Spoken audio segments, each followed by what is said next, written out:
Most relationships don't break because of conflict, they break because of how people fight. Today you learn 5 very interesting rules which change your behavior in conflicts and will change your relationship completely. By using these rules, you will get closer with your partner and feel more harmony within the relationship. By the way, I'm Timon from Real Relationship. I help couples fight less and feel closer after having a baby. If you like this video, hit the subscribe button for more videos. Here's the truth. Conflict is normal, but bad conflicts create fear, distance, and resentment. Good conflicts create trust, teamwork, and connection. So here are the 5 rules. So rule number 1, don't talk when you're flooded. If you're about to explode, it's not a communication moment, it's a cool down moment. And the other extreme is also toxic. Withdrawing, stonewalling, silent treatment. Being quiet but emotionally gone.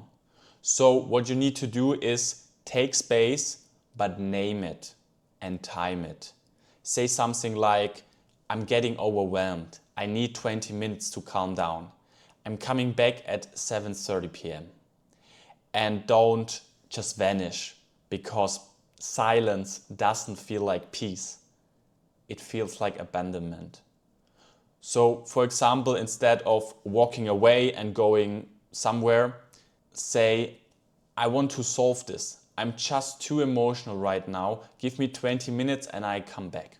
The second rule is switch your mindset from me versus you to us versus the problem. Strong couples don't treat conflicts like me versus you. They get curious and open-minded. Because relationships aren't just emotional, they are physical too. Partners can influence each other's stress state. Your tone and presence can calm or activate your partner's nervous system. So instead of I'm right, try this sentence. Help me understand what matters to you and what would feel fair for you. Or for example, you love nature, I love the city. So we do Saturday nature and Sunday city. Both feel seen. Or I need support, you need a rest. So we trade 30 minutes baby duty after work and later 30 minutes you get some time for you. And both nervous systems calm down. The third rule is the number 1 reason couples never resolve to conflict. They drift into side arguments, blame and old history. So the rule is stay on the real problem. Ask what's the real fear or need right now. Because the most fights aren't about the topic, they are about what the topic means. So for example, Tom doesn't want to show Susan his new apartment because it's a total mess. Susan's brain doesn't think mess, it thinks secret. Like, is he hiding someone? Is there another toothbrush? She protests and accuses. Tom doesn't argue about her behavior, he stays on the real issue. You're worried, I'm hiding something, I get it. Come tomorrow, I'll show you. And on the next day, the apartment is just chaos, both laugh and conflict is over.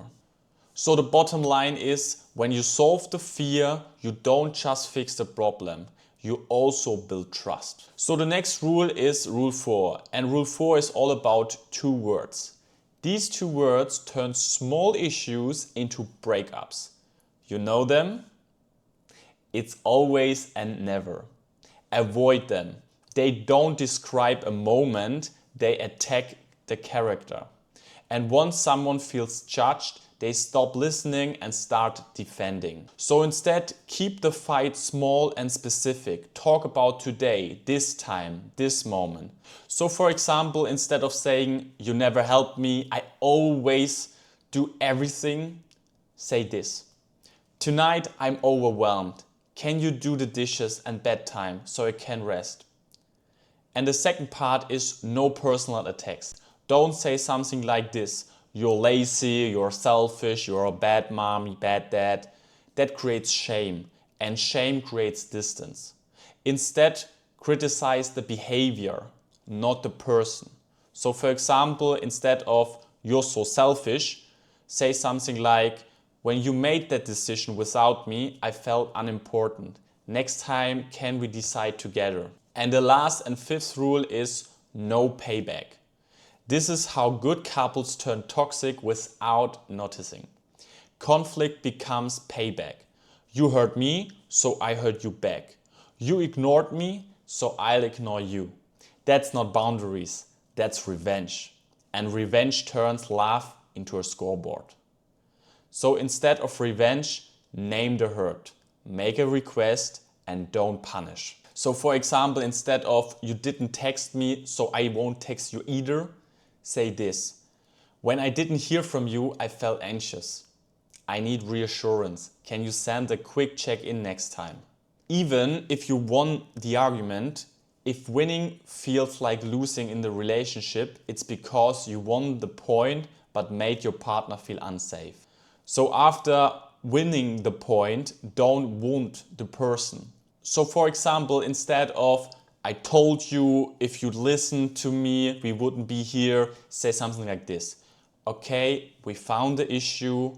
Let's solve it together, no blame." Real victory is protecting your partner while you solve the problem. I know it's not easy to change habits, but if you take one rule after another and exercise it consistently, your relationship will skyrocket. If you like this video, give it a like, and if you want to see more content, let me know in the comments and hit the subscribe button. See ya.